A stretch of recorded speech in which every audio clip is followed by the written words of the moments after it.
Ilia Topuria just became the 10th two-division champion in the history of the UFC. Alexandre Pantoja just defended his belt for the 4th time. We had a bunch of prospects remind people that they are genuine prospects, and UFC 317 overall was a spectacular fight card. And now we need to talk about what's next for each of those fighters. My name is Angelo. This is Josh Thompson, and welcome to a What's Next edition of Bad Takes. How you doing, Josh? You're not home.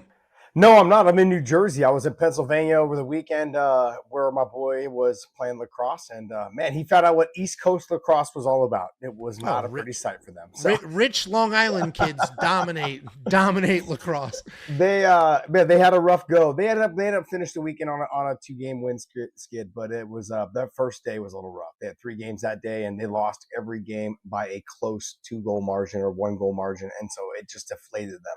Yeah, game. It was, and the kids play tough, man.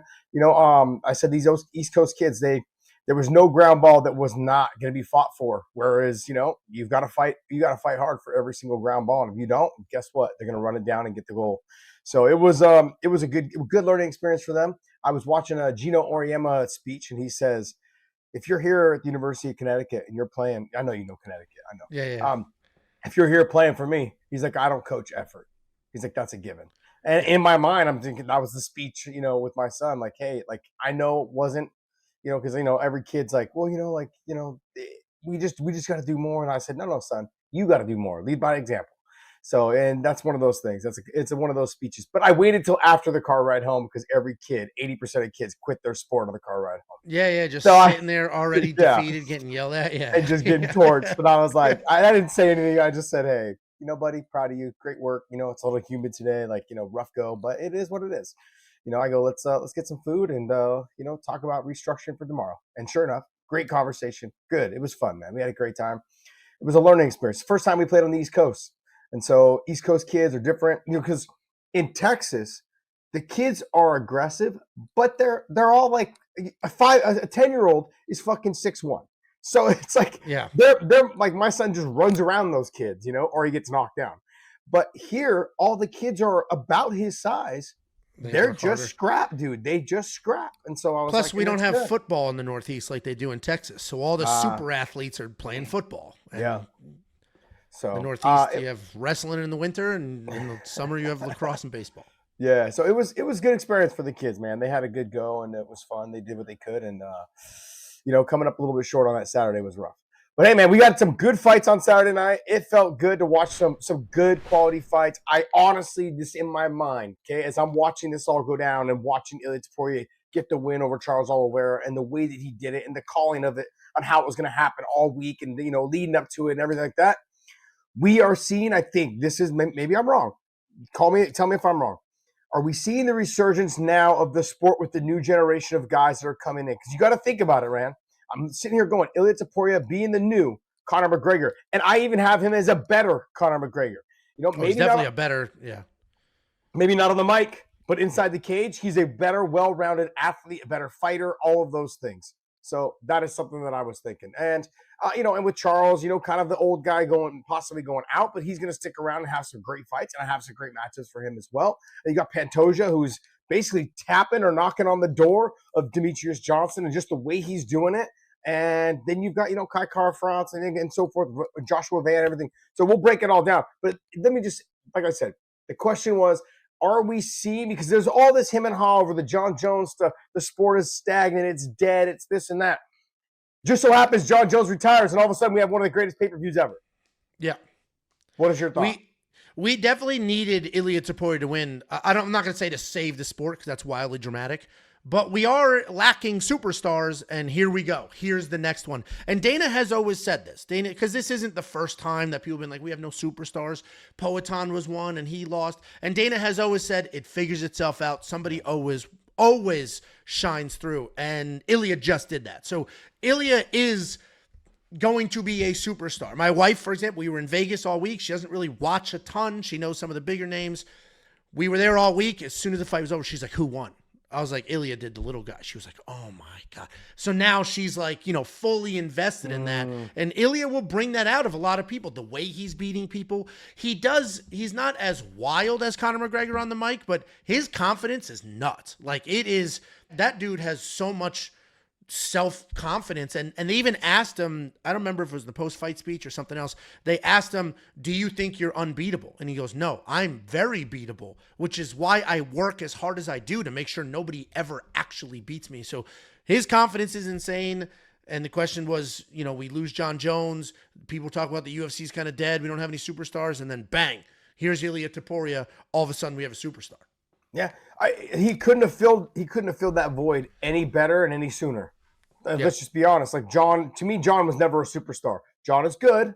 You know, I know how you'd like to say one day that, you know, John, you said some ridiculous thing about John Jones, a bigger star than Fedor. Get the fuck out of here. Never was. Never 80% of people watching this don't know who Fedor is.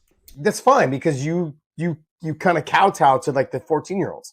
Okay. But we're true MMA guys. We all know Fedor was the better and just the more established fighter. Well known, way well known. Countries behind him. He's well known in other parts of the world. That's like, you know, saying there's people over there, right? There's lots of millions and millions of people over there in those other parts of the world. Yeah, there's more there than there are here. But yes. So he was a bigger star. So you agree then he was a bigger star than John Jones. Internationally, maybe people like the dad bod Russian a little more than some of the huge Americans. I thought you would follow suit into the Fedor conversation because you have that dad bod. You same almost body, exactly alike. Yeah, I mean he's bald like you're bald, and you know you got the same body, and that's bald, bro. It's not. Yeah. No, not quite.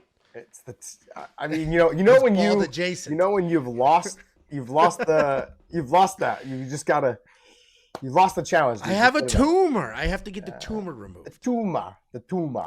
It's not. All right, look. I think Ilia Topuria shined. I obviously, for me, and talk a little bit of betting. I took the plus 300 on Charles just because.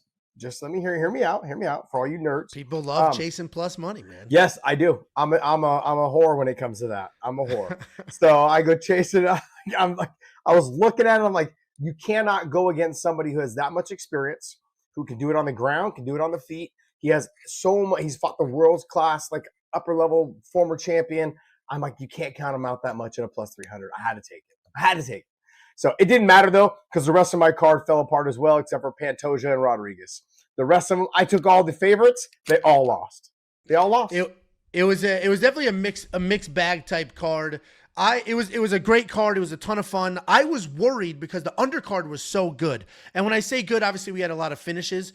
The total fight time in the undercard was like nothing. We had a 30-second knockout, a 1-minute knockout. Like the undercard delivered as far as like we got a ton of finishes, but then I got worried because you know how that goes. Sometimes the undercard is great and then the main card sucks. So then I got worried. I'm like, oh man. But the main card delivered as well. Every fight was exciting. I think we have a lot of really good matchups to make. Let's just start at the top and work our way down. We'll start with Ilia Topuria.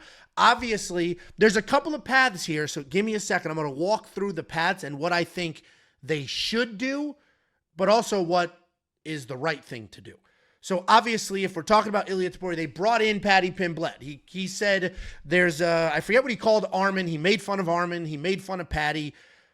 Paddy went into the cage. They did the face-off, and then Dana White was pissed. Dana was like, I don't know who the hell let him in there. They shouldn't have done that. And I don't know why Dana's pissed, because to me, there's only two choices right now for Ilia Topuria. It is either Armin Tsarukyan or now Paddy Pimblett. You can throw out Justin Gaethje. I don't care about that fight. I don't give a shit about a Justin Gaethje fight. At this point, it's like, dude, we have seen, just let him fight another old at this point. We've seen a million of these fights. He has one win. He doesn't earn a title shot here. Not when Armin is the rightful number one contender. But Paddy just put together a nice little win streak. Paddy's getting finishes. Paddy's beating some good people. And Paddy is by far the biggest fight you can do right now for Ilia at 155 without Islam coming back down. So I think you have to do Ilia versus Paddy. There's a built-in plot line. People will care. And if we're talking the superstar thing, the UFC wins either way. If Ilia wins, he continues to be a superstar. Phenomenal. If Ilia loses and Paddy wins, great. Paddy's now a superstar. Perfect. We're good either way. If you do Armin Tsarukyan, which is what it probably should be, right? Armin is the number one contender. He earned that slot. He blew it for himself because he's an idiot. But he made weight. He made weight for this fight, like as the backup. Armin should be the next matchup. I don't think if I'm the UFC, I'm Sean Shelby, I'm Mick Maynard, I'm not doing that yet. Because if Arman wins, you no longer have the superstar of Ilia, and Arman's not a superstar. He's great looking, all this, but he's not a superstar. So if Arman wins, it's a boring wrestle fest. I would rather do Ilia versus Patty, and then you could do Arman and Justin Gaethje. Do that. But I think Patty should be next as a fan. I think he should be next for just the UFC's sake, pure numbers, all of that. Angelo, I agree with you. I mean, look, at this moment, I just started off this show with this whole talk about how the star power is back. You know, you've got someone like Ilia Topuria. You don't sideline it by throwing him in there with the straight wrestler. Now, Arman's got good power in his hands, but he is a grinder. He's a wrestler. That's exactly what he's going to do. And so that being said, no, you don't do that. And I think you capitalize on the Paddy Pimblett versus Ilia Topuria, and you do it if you're able to get that deal done. Do it somewhere in Spain. I just don't think that's going to happen. I think like Dana what is the issue with Spain? Like Spain doesn't allow MMA. No, they I don't know. They have a problem somehow, some way getting it done over there in that position. So hold on, sorry. Let me do this real quick. I keep getting texts. I don't know if you can hear that. No. Okay, I keep getting. And also, you just say text. Texas is not that's not a word. I got texts. Texts. Shut up. How many letters are we adding to the end of text? There's X's. I mean, like X's. All my exes live in Texas. Texas. But I think you have to. I think you have to capitalize on it right now while you can. And look, even if you didn't do it in Spain and you did it in the UK, it would crush. It would crush. And so I don't understand another reason why they wouldn't, other than the fact that like Arman, he kind of righted the wrong by making the weight, being the backup fighter for this. So that potentially happened. I think also too, the UFC wants to know, can you fight a wrestler? How well would you do against a really good world-class style wrestler? And Arman Tsarukyan, can you beat him? Now we can go ahead and just give you all the, not easy fights, but all the fights that are more tailor-made to you, and more mainly strikers, whatever it is. Or then do we just jump you right away to 170? And can you be the guy to make the 170, three division champion? He's teeny weeny. He's teeny weeny. I was surprised how small he was. And I understand Charles is a bigger dude at 55, or at least taller. I started to get nervous. Throughout last week, I was getting more confident in RoboCop and less confident in Ilia. And I had 2 parlays with Ilia in it. But I was just getting nervous. I'm like, dude, he is little. Like, yeah. He might get pushed around. Like, he is little. And he can't bully. And he's not really, that's not his style. He doesn't rely on that. But I'm like, he is small. I do worry. I don't think he could go to 170 and do what he does. I think he is just quite literally too small. Yeah, I mean, but look, for me, I've trained with Islam Makhachev, and I believe that he is on that border of being like a little bit too small for 170, because just his body frame, sure, he's tall, but his shoulders are not super wide. He's got a slender look to him, and that's why I think he was able to make 55. You can't take Jack Della Maddalena, JDM, and put him at 55. There's just no way. You have to cut one of his shoulders off, because he's got such a wide back. So I look at that fight and I think to myself, Ilia, but I wouldn't put it past Ilia to try with that type of confidence. If he goes out and knocks out Arman and then he fights Patty and makes a huge payday, he's like, fuck it, let's just see what happens, right? Because that's the last thought that goes through my mind anytime I do something stupid. I'm like, fuck it, let's just see what happens. And so I could see Ilia Topuria going like, I've done everything. He said he already wants to be retired by the time he's 30. And he's going to come up in those he's 2 fights. 27. Yeah, but those 2 fights will take up a year, the Patty, and especially if they do Arman next and he's able to knock Arman out. Your mic cut out. Use a microphone, so that cut out for a second. Let's go to the co-main event. They already decided for us the fight for the co-main event. Alexandre Pantoja will be fighting Josh Van. They already said it. I was at the... I don't remember if it was it was the press conference where a fan or a journalist asked the question on the microphone. Dana, when it was supposed to be Brandon Royval versus Manel Kape, that was a #1 contender fight. If Josh Van wins, does he get the next title shot? They said yes. They officially announced it. Josh Van walked in the cage. So that one is booked. So we already know what's going to happen there. Alexandre Pantoja, we already have odds, is a -220 favorite. And my gut reaction is he smokes Josh Van. He's just going to take him down, hold him down. Josh Van's been taken down plenty of times. But Josh Van, the way he beat Royval was a little bit surprising. I didn't think he was going to be able to do it, but he got it done with that last-minute big right hand that dropped Royval is what locked that round in for him. But Obviously, that's the next fight. Do you think that's a pretty easy win for Pantoja there, or did Van show us something like, damn, he can hang? I think Josh Van has made it very clear that he can hang. I think there's a lot of fighters that are ahead of him, because Joshua Van was ranked number 12, I believe, going into that fight. And it was a huge step up in competition, having success the 2 weeks before or 3 weeks before. I was concerned that it's hard to get yourself motivated again for a fight and in the right mindset. And so that's why I actually went against him. Not so much that I didn't believe in his skill level. I thought Pantoja is dangerous everywhere. We all know that. He finishes people. He's that guy that will stand and trade with you as well as chase a submission. He's not comfortable just letting fights go to decision. He wants to finish every single time. I love watching Pantoja fight. But Joshua Van, shorter in stature, good takedown defense. Not great, not spectacular, but he's got time now to work nothing but wrestling. And stuffing a couple takedowns will make this a very interesting fight. If he spends a ton of time literally learning how to wrestle and spending a ton of time wall defense, back defense, all the things that he knows he's going to be put into if he gets taken down, I think he'll have a little bit more success. I'm not saying he's going to win, but I mean, you could look for those odds to kind of shorten up, I think, a little bit as it gets closer to the fight. Because, guys like Angelo, they'll second guess themselves. They'll start changing their bets a little bit. They don't stick firm with what they believe in, but I get it. I like Joshua Van. I do think it's too much for him to chew off. But look, he surprised all of us with his performance over Royval. Surprised all of us. Yeah, I mean, he looked great in that fight. He is insanely hittable, and he's just gifted by God that he doesn't really bleed. He ended up bleeding towards the end, but he absorbed quite literally the most amount of strikes anybody in that weight class has ever absorbed. And he just started to bleed towards the end. So he's just gifted with durable skin, so he doesn't cut, he doesn't get all banged up, he doesn't get battered and bruised. But he is insanely hittable. It will come down to the takedown defense. The other side of that fight, obviously, Brandon Royval lost. Brandon Royval is a guy that's been top 5 in this division for a very long time. He's very good. I don't think he looked bad in that fight. I thought he obviously lost that first round. I thought he won the second round. I thought he was winning the third round. He seemed to be taking over, and it was just his fight IQ to slug it out Max Holloway style with about 30 to 40 seconds left that lost that fight for him. It was quite literally one of those giant overhands that Royval fell to the ground, and he knew, there goes the round, I'm done. But I thought he could have won a split or even a unanimous if he just continued doing what he was doing, which is just land clean and just stay busy and stay in Van's face. So what do we do next with Brandon Royval, given the fact that he's already fought basically everybody else in this division? So I say Manel Kape. Because that was a fight we were supposed to get to begin with. Yeah, not only just that, but I mean, like, that to me, stylistically, is a very fun fight. Manel's going to be trying to get in and out, and Royval's going to be in his face, pushing the pace and seeing and stuffing his takedowns and then attacking him on the ground if he does get taken down. He's going to make Manel Kape fight everywhere.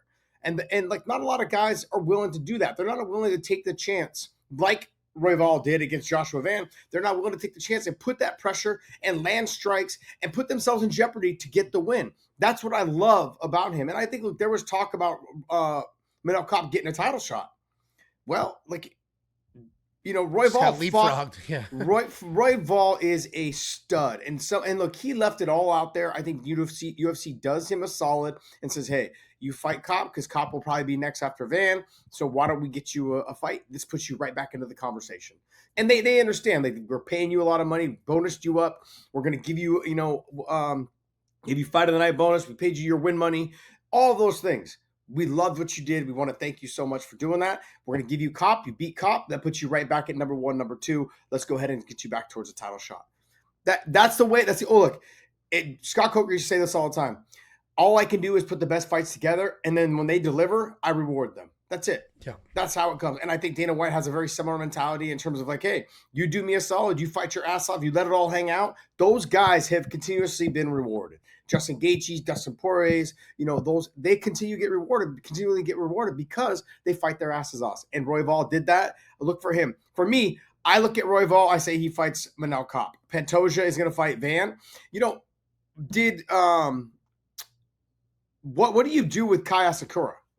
Or not Kai Asakura, but what do you do with Kai Car France?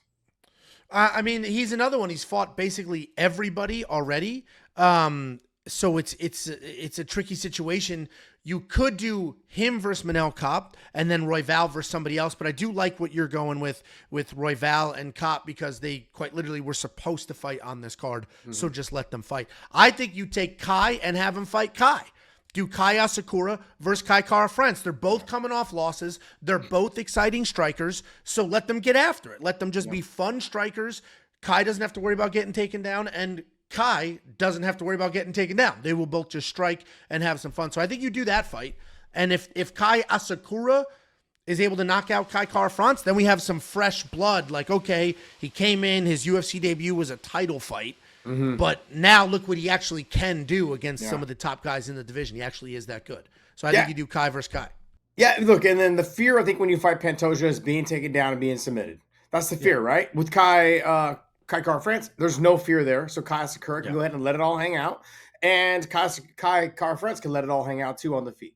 You know, and that's going to be a mouthful for the rest of that time if they But if you're Kai Kara-France... I was going to say, it's a funny stat. Alexandre Pantoja is the first person in UFC history to fight people named Kai back-to-back. It's a real stat. But Kai Kara-France would Kai Kara-France want to take that fight because Kai Asakura is ranked number 14? He's kind of in a position where he doesn't have any choices. Yeah, he's 1-3 in his last 4. He has no choice. That's where my mentality was as well. Like you said, he was 1-3. Where does he go from here? Well, look, let's put you against a striker where we know, you can have some fun with this fight. Asakura being the former Rising champion and all the other stuff. There's name value there. There's this, whatever it is. We'll get a good fight out of that. But you know what? I want to go back to the main event because we missed one thing. We didn't talk about Charles. Oh yeah. Whoops. Whoops. So what do we do with Charles Oliveira?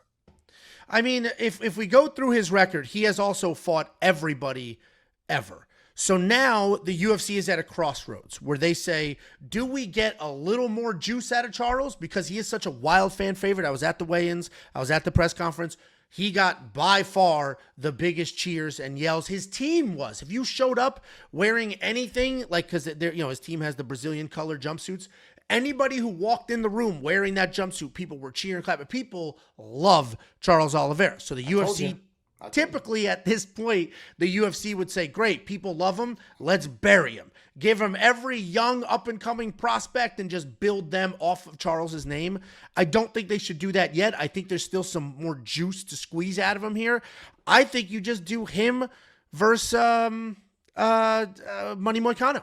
Just do him versus Moicano. That'll be a fun fight. 2 popular people. And I don't know if they have fought before. I'm running through the records here, and I don't think they've fought before, and if they have, it was a very, very long time ago. So they both lost, and they're both older. Neither one of them are very young. I think you can do that fight, and I think it could be fun, and people would enjoy it. I'm going to go with Max Holloway. And even though they have fought, I don't know if you recall, that fight ended in a really weird way. Someone dropped, like, their shoulder popped out.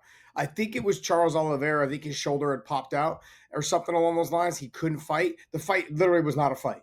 So let's go ahead and run that back. That was at 145. Let's do it at 155. Let's have them fight there. And that keeps Charles in the mix. That also puts Max right into that title contention, potentially at 155 if he does get a win over Charles Oliveira. So let's say Max beats the piss out of Dustin Poirier in a couple of weeks here. You still do that? Or even if he loses? Well, yeah, because Charles is still ranked higher than Max. I mean, I guess if he loses to Dustin, then you have 2 guys coming off losses in main events. So you can that's a logical, like two losers. Give somebody a win. That I don't mean lose. Yeah. You get the context. But if he beats the piss out of Dustin Poirier and he looks phenomenal, I guess you can do the Charles fight to justify a title shot for Max. But Max already lost to Ilia. Or I don't know. I think the Moicano one can make some sense because they are both coming off losses. They're both popular. And I think you can squeeze life out of one of them. Like if Charles loses again, that's kind of, now they are going to give him young prospects. That's the downslide. Mm-hmm. Yeah, look, I think if Max loses, they still put him against Charles because we want to keep one of those 2 guys in the top 5. That happens. If he ends up beating Dustin Poirier, I think you still give him Charles because Charles is ranked ahead of him. So Dustin is all the way down at number 5. Max is at number 4 because he beat Justin Gaethje the way that he did. Also, too, why would we not want to see a potential rematch between Max and Ilia at 155 versus 145, because my complaint was always that Max Holloway should not have put the weight on properly to go to 55 and then cut the weight down to go back down and fight at 45. And I felt like that suspect. Yeah, and so I felt like that was a huge deal, or not a huge reason on why he lost, but it didn't help. And so that being said, I think if I was the UFC, I can see the writing on the wall. You beat Armand or you beat Patty, and then we have you fight Armand, and then we have you fight Max if Max can get the wins. And Sure. it just makes sense. You know, it makes sense. You have those guys in there that are great fights and that have a lot of name value in this sport for Ilia Topuria to build his resume on. Yeah, I think those are both fun fights, and I think that could make some sense either direction. And I'm glad we're both on the same page, though, where we're not like, all right, Charles is done. Give him a young prospect. Give him whoever we want to be a big deal at 55, and just let them build their name off of him. Which that comes for everybody at this level. Just I don't think we're quite there yet with Charles because he does have such a big fan base. If we go down, you saw the fan base. I mean, and I'm telling you, Charles Oliveira. To me, Charles Oliveira is a bigger star than John Jones. So I'm glad we clarified that. Okay, next thing. According to the noise in the room, he certainly was. Then we have Beneil Dariush, Renato Moicano. Obviously, Beneil Dariush won that fight quite literally because Renato is an idiot. Renato almost knocks out Beneil Dariush in the first round. The very next thing he does is shoot a takedown against a no-gi world champion, loses those scrambles. Beneil wins the second round, and then obviously a light bulb went off because Beneil is not an idiot and said, you know what? I could just take this guy down. I'm very clearly better on the ground. And that's the fight we ended up with. So Beneil Dariush, coming off of a win, took him a few years. He's a little older. He definitely slowed down. He's a little chinny. But he did get this win. Weird post-fight speech. But what do you do with Beneil Dariush next? Because he's a guy that was on an 8-fight win streak. And he was like the uncrowned champ of the weight class. Then he loses to Charles, he gets finished. Then he loses to Armand, he gets finished. I think if you don't do Patty versus Ilia, I think you can do Patty versus Dariush. Or if Michael Chandler still needs to get after it, another fight in the contract, he's a little older, do Michael Chandler versus Beneil Dariush. And obviously Beneil probably just out-grapples him, but Beneil's a little chinny. Michael has that power. That could be just a fun, random fight on a pay-per-view main card. Yeah, see, I'm going to go with Fiziev. I think that Dariush versus Fiziev, he's ranked at number 10, Dariush number 9. Obviously, Dariush is going to probably go up maybe 1, or he might just stay where he's at, in that position. So I'm looking at that fight, and I'm like to myself, I go, let's go ahead and see. I want to see the Fiziev fight. The guys have given Dariush the opportunity, and him being ranked higher than them, I guess to say, or lower, whatever it is. But I think Dariush versus Fiziev. I believe they were supposed to fight at some point also, Fiziev and Dariush at some time, and then it just didn't come to fruition. And if I'm going to go on to the next one with Moicano, I think Moicano versus Michael Chandler is the fight to make. That to me, so and look, they're interchangeable. Look, when you're talking about where you're at with both of them, we're all 4 of them or whatever it is. I say, hey, let's go ahead and just interchange them. I would like to see Fiziev versus Chandler. I'd like to see Moicano versus Fiziev. Like I could see whatever in that position. Any of those 4, I could mix up and put together. Yeah, you know what? I like your strategy a little better. I still think you could do Oliveira versus Moicano. 2 popular guys, both coming off losses. One of them will get a win, but I think if we do it this way and you do give Dariush to Fiziev, Fiziev probably beats the brakes off of him, which is fine. Like, let's build up Fiziev. He's a little younger. He's not tired all the time. Like, let's build up Fiziev. And then Moicano versus Chandler, 2 big names. Moicano can win that fight, so then you get him his win again. So I'm good with any of those directions. I think they're all fun fights. I think they all help further a career, which is sort of what we're looking to do here. Then we had the main card opener, which is Peyton Talbott and Felipe Lima. That was a really fun fight. All week leading up to that fight, I mentioned Peyton Talbott went from a minus 1,200 favorite, a tremendous favorite. He lost to a 5-time Brazilian national wrestler and then became a pretty good underdog. And it felt like the general market overcorrected. It way overcorrected. He fights Felipe Lima, and I think what was very impressive, 2 impressive things. One, I thought Felipe was impressive. Felipe's striking looked fantastic. He was landing clean. He was landing fresh. He had great combinations. He just kept wrestling for some reason, and he would lose those scrambles, and his coaches were like, trust your striking. But Felipe told his corner he's got too much power. And it was wild to hear a fighter tell their corner, this guy hits too hard. I don't want to strike with him. And it was also wild to see Felipe landing beautiful, clean combinations. Peyton Talbott's head doesn't even snap back. He doesn't even get redness under his eyes. And he just continues to move forward and continue to do what he does. I thought Peyton Talbott looked absolutely fantastic. Felipe is very, very good. So what do you do with these guys next? Because you don't want to... Peyton Talbott just earned all this like aura back after that loss to Hani Barcelos. You don't want to immediately throw him to the wolves again. So what do you do with Peyton Talbott to basically further this like he can be a superstar narrative? You know, there's so many guys in the bantamweight division that it's very difficult to figure out what you're going to do with him. But look, he had trouble in his last fight, not this one, but the one before that, with a guy who could grapple a little bit and the rest a little bit. Peyton Talbott's got a pretty big name. Do you put him in there with maybe like a Patchy mix? Do you know Patchy not looking great his last fight? I mean, like Patchy it's kind of a shit or get off takedowns. Yeah, it's kind of like a shit or get off the pot. Talbott's got big power. I mean, look, you're probably paying Patchy Mix a lot of money. I mean, like coming over, being the whatever multiple time, champion for Bellator and beating the guys that he's beaten. Do you do that to him? I mean, you can. My only concern would be that Patchy actually does wrestle, and then we end up with the exact same fight as the Barcelos fight. I think Peyton Talbott called out Adrian Yanez, a very good striker, a clean striker. He called him out. I think if you want to give him his wishes, I think that makes sense. Or if we go to the build a name off of a fading superstar narrative, give him Cody Garbrandt.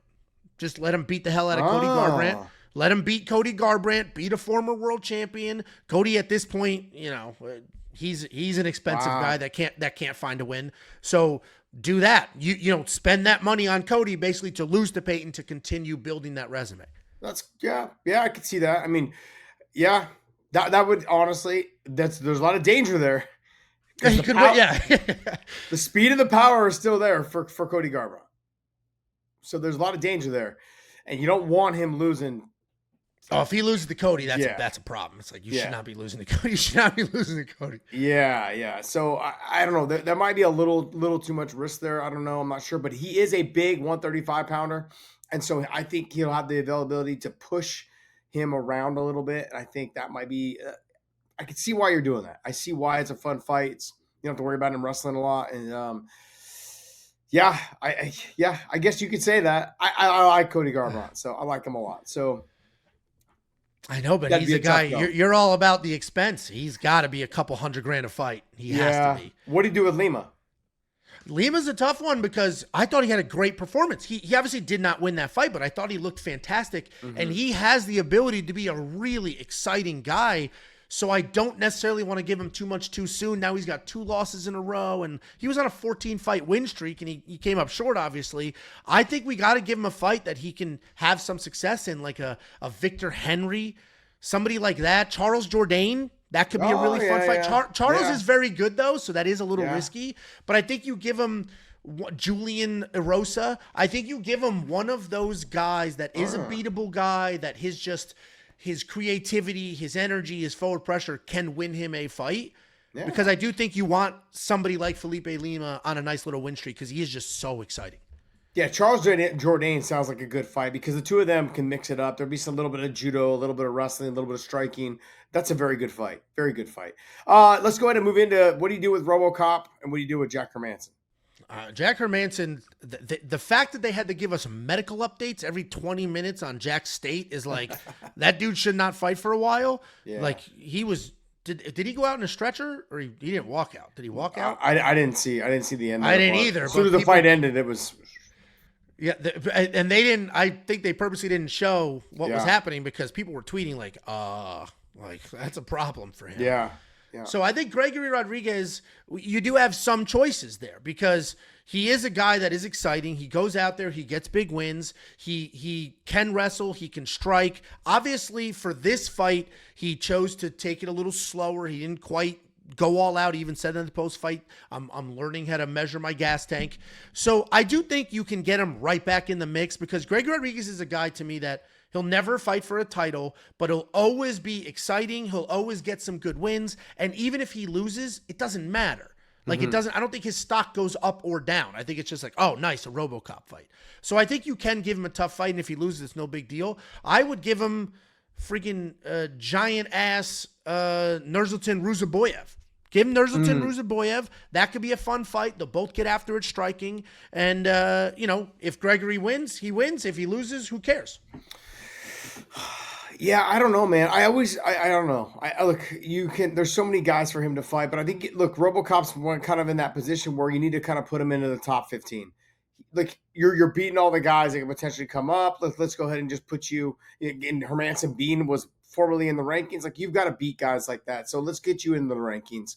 You've got to be fighting guys like Brendan Allen, Marvin Vittori, Anthony Hernandez. You've got to be fighting those kind of guys. So those are I'm just saying, give him somebody in that top echelon of fighters that are there, and let's just see what happens. Those are the kind of fights that I think you should put him into. And then, and if we're looking at the top of the division, we have, Dricus and Hamzat are fighting. Nasruddin Imavov, I believe he's fighting Kyle Barallo. Yeah. We have Sean Strickland in the mix. Is he booked? Let me see. Sean Strickland is not booked. You could do Sean Strickland in RoboCop. That's a little high. I mean, I was thinking. I know, but I was thinking somebody like a Marvin Vittori, a Brennan Allen, Paul Costa is not going to really try to take you down. So Paul Costa's he's fighting Roman Kopylov because that was supposed to happen. They moved. Okay. Look, I understand there's matches already made, but neither one of these guys are going to be fighting for a while. They're going to take 3-4 months off. Okay, I get it. Like when we do this matchmaking stuff, I don't care about the person who's already match made. Well, if he wins, great. If he loses, great. It doesn't mean I don't still want to see the fight. I'm doing it based on the fact that I want to see the damn fight. Okay, so that's why I think that's a fight you could potentially make with Paulo Costa. I want to see Paulo Costa and Rodriguez stand in the middle of the cage and just gunsling. That's the good thing about Rodriguez. He brings the fight. Paulo Costa has a tendency to bring the fight. So let's see that fight. That's a fight that could be that could be that could be a fun fight to watch for sure. Because Paulo, back to the price, he's not a cheap guy to have. No. And if he gets smoked by Roman Kopylov, it's like, what are we paying for? And if he beats Roman Kopylov, it's like, great, two guys coming off wins. Yeah. I know for a fact this will be fun. That could be a fight night main event, and nobody would complain about it. So. I wouldn't complain at all about that fight. Wouldn't I? Yeah. And then Hermansson, I really don't want to discuss him right now, only based on the fact he should be out for about 6 months. Like everything he's got to take some time. He's got to take some time, and if I did see him upon return, maybe someone like a Chris Curtis, maybe somebody like a D-Rod, sure, somewhere in there. I think that's probably somebody that I'd like to see him fight. Oh, D-Rod might be a welterweight. I think isn't D-Rod a welterweight? D-Rod is at welterweight, but he has floated up before. Okay. It's not like an insane. It's not an insane situation. Yeah. Okay. Yeah, but those are like something along those lines there. I mean, D-Rod's getting a little bit older in age. I'm sure he'll do whatever, in terms of like, hey, Hermansson coming off the knockout. He's got a bigger name. I could go ahead and take that fight. But keeping him, D-Rod's having success at 170. His last fight, he had a great performance. So Hermansson needs to take some time off, really focus on getting healthy, getting his brain right, and then seeing what happens upon return. Yeah, it should definitely, he should definitely take the time off because you get knocked out that bad. It takes a while to get things right. Did you want to talk quickly about Tracy Cortez and Terrence McKinney? I mean, like Tracy, she's fun. I really thought she had a really great performance. Her ground and pound has gotten so much better. Her control for the top position. I love watching her fight, man. I mean, not just because she's good looking, but because she can actually fight. But where do you have her at in terms of where she should possibly be at? Yeah, I mean, that was a good win because she fought somebody with phenomenal takedown defense, and she was able to get it to the ground. So it's not as if she struggled at all in any capacity. So the fact that she was getting it to the ground, the fact that she had success down there was pretty impressive. So I think we do have to start this. She only has one loss in the UFC. And she has beaten Jasmine Jasudavicius, who's on a wild little streak right now. She just beat Vivian Araujo, who is in top of the division. So I think you have to give her somebody in the top 5. Yes, she lost to Rose, but Rose is a former world champion. So I think you have to give her somebody in the top 5 and find out how good she is or is not. Alexa Grasso. Alexa Grasso. Sure. Just the former champion. Let's go ahead and catapult her right into that position. Not to mention, Tracy Cortez, her boxing's not bad. Her grappling is pretty good. Her wrestling's pretty good. And her top position and control was really good last night. And when I'm thinking about this fight, I'm going like, hey, like, I'm sorry, but you could put that on La Noche. Yeah. If they're ready to fight, that is true. that's true. Like you have, and I mean, both of them dime pieces. So it's very, the fight sells itself. The fight sells itself. So why not? Why not do it that? El Noche speaks for itself. Yeah, no, I mean, I think that fight makes a lot of sense. You could do Macy if she has her medical issues squared away. If her, I don't know if her medical issues are squared away, she may never fight again. But if that's squared away, I think either one of those matchups makes some sense. And then Terrence McKinney, the last one we'll talk about here, he's tricky because his fights are kill or be killed, and they're 3 minutes. So it's like, he ran through Vyacheslav Borshev. But I still don't know if Terrence McKinney has a chin or cardio. We don't know. That fight was a minute. I have no idea. I think you just continue to give him fights like at this level, mid-tier guys at that weight class. Let him go out there, and if he gets finished, great. If he finishes, that's awesome. Because it's not like Terrence is on this 5-fight win streak. It's 2, and neither one of them are great wins. Like Damir Hadzovic's not in the UFC anymore. Vyacheslav has a losing record in the UFC. So it's like, I think you just give him another like mid to lower tier guy at this weight, and would just, hey, maybe Terrence builds himself a nice little win streak. But until then, there's no reason to jump up to a ranked opponent. Yeah, there's no reason to give him a ranked opponent. I think also too right now is that we're seeing parts of him that are learning the grappling and the explosiveness in terms of his transitions for grappling. And I want to see that in a young stud like that. As he develops, we're going to see him get a lot better in terms of his wrestling mixed in with his striking. He won't be what I mean by like one dimensional. He won't be just striking and then stopping and then trying to wrestle and then stopping and then trying to grapple. It's going to all flow together. He's going to start working on those transitions. He's gotten better, since his little stint of losses. He's gotten better. I know 2 wins is not a lot, but it's starting to build confidence. You'll start seeing him change a little bit. He'll focus more on training. People don't realize when you start losing, you start questioning everything you're doing in the gym, and then you don't want to go to the gym as much. Then you don't train as much, or the focus is all over the place instead of just being like, hey, what I'm doing is working. And the world-class fighters, they go through it all the time, like second-guessing themselves. That's what we're constantly doing. Men, that's all we do is second-guess ourselves. Am I good enough? Can I do this? Can I do that? Like, can I carry the weight of my family? Can I do it? That's what men do. And so now you put that burden of like millions of people watching you, it stresses you the fuck out. So look, Terrence, he's got on a 2-fight win streak. That's he's headed in the right direction. I'm happy for him. I can see the progress. Good for him. I'm not ready to give him anyone ranked in the top 15. Definitely not. Yeah, no, I completely agree. And he's just fun. No reason to, like, not every single person on the roster needs to be working towards a title. They just don't. Like, some of these fights they're just fun, exciting fighters, and Terrence is that guy. So let's just keep putting him in fun fights and let's just see what happens. Let's use him to get fans excited, pay him his bonus. Actually, you know what's crazy? He's never gotten a UFC bonus. That's wild. All finish wins. Never gotten a UFC bonus. That's wild. That is wild to me. How he didn't get one in that fight? Like he went out there like a bat out of hell, and Vyacheslav's little baby legs are kicking in that mounted guillotine. Nothing, no bonus, and maybe he's getting locker room bonuses, right? No, he is. No official bonus. Yeah, I mean, look, when I was with the UFC, and the bonuses have gotten a lot bigger and better, since I was there. But we did get checks once we got home, so there was a check mailed to you. You get $5,000, you get $25,000, you get $50,000. Like they'll get bonus to you, even though they're not saying, hey, you get this direct bonus. Because even when I got the bonus for the knockout over Nate, I got another bonus when I got home.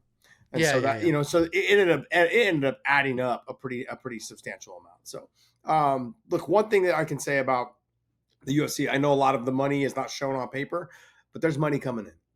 And Dana does it. It tries to do a good job of making sure it gets spread around, pretty evenly. But you got to earn it too, though. You got to earn your keep in that organization, which you should. And so he does a good job of doing it.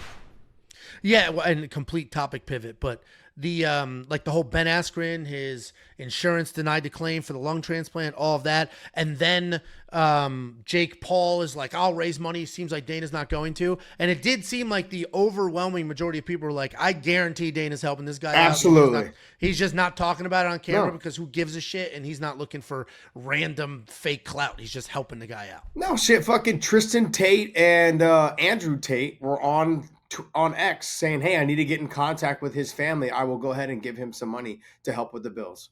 And like you got random people that are talking trash. Now I don't know if they're all clout chasing, but the bottom line is that there are people out there saying, "Hey, let's try to get him some help." He got his lung transplant. I heard this morning. His wife put a comment out saying that he's obviously going to go through some process of recovery, and extremely grateful to the family that donated the lungs to him. So Crazy, dude. insane. But And it's just a staph infection that went berserk. Like, that's crazy. yeah. I mean, I think also too, if anyone that has had COVID, I've had friends, Chris Brennan, he lives in Frisco, has the grappling gym, and next gen, and he can't fly because he had COVID so bad that like the compression of the plane, he can't breathe when he's on a plane. Jeez. So he's been going to CPI stem cells and getting his stem cell treatments. It's improved 50% since he's been doing stem cells. So now he can fly, but he can only fly like an hour and a half, and then it's too much. He's got to get off. So hopefully it continues to improve. But I mean, there might have been something along the lines of that as well, of having COVID multiple times, affecting the lungs, and then this happened and just took over. So we know there's a lot going on. But I'm glad that he's healthy. I'm hoping to see him get home soon with his family, and good for him, man. I'm happy for Ben Askren. He's a great guy. Yeah, good for Ben. So good news all around, right? The card was great. Ben has his lung transplant, hopefully on the solid road to recovery. Let us know what you think of some of the matchups that we made, what you would do with some of these fighters. And that was another episode of Bad Takes.